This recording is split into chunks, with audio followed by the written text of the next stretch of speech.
اسی طرح حضرت عمر فاروق رضی اللہ تعالیٰ عنہ خوف خدا، یعنی حضرت عمر کے جو بنیادی اوصاف تھے اس میں سے آپ کے اندر خوف خدا کوٹ کوٹ کے بھرا ہوا تھا، بلکہ بعض کتب میں ہے کہ آپ اتنا گریا، اتنا رویا کرتے تھے اللہ کے خوف سے کہ آپ کے رخسار مبارک پر لکیریں لگ چکی تھیں آنسو بہہ بہہ کے۔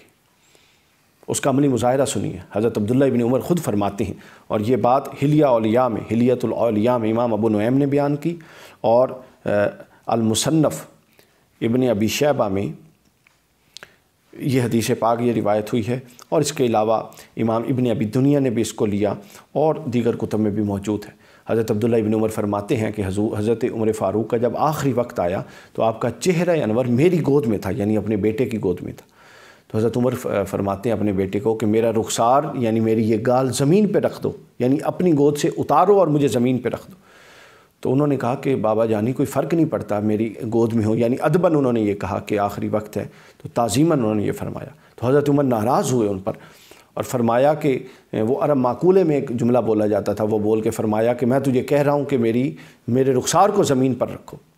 انہوں نے رکھ دیا۔ جب رکھا تو پھر حضرت عمر نے کیا جملہ فرمایا وہ سنیے، اور آپ اندازہ لگائیے کہ ہمیں خوف خدا کی کس حد تک ضرورت ہے، جو ہم اپنے اوپر ایک فضول کا اپنا سیلف میڈ ایک تصور بنا کے بیٹھے ہوئے ہیں۔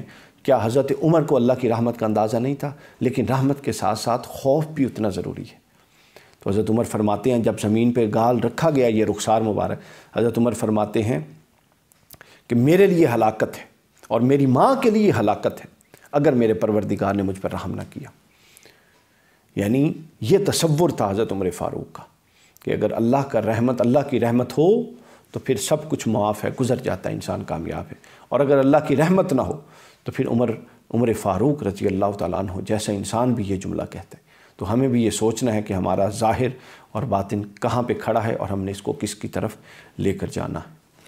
اسی طرح خوف خدا کے حوالے سے حضرت عمر فاروق کا ایک اور بڑا شاندار قول وصایا العلماء میں یہ بیان کیا گیا۔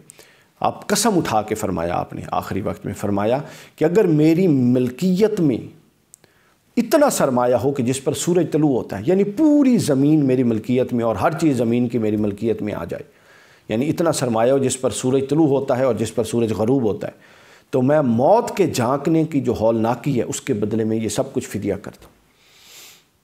یہ اتنا آسان معاملہ نہیں ہے۔ اس لیے اقبال نے کہا تھا یہ شہادت گہے الفت میں قدم رکھنا ہے، لوگ آسان سمجھتے ہیں مسلمان ہونا۔ تو آپ نے کلمہ طیبہ پڑھ لی، اب آپ نے سمجھا کہ جو مرضی کرتے پھریں، کوئی پوچھنے بتانے والا نہیں، ایسا نہیں ہے۔ قرآن مجید میں ہے، احادیث میں ہے، آمنت باللہ ثم استقم، پھر اس پر ڈٹ جانا، پھر نتائج برآمد ہوتے ہیں۔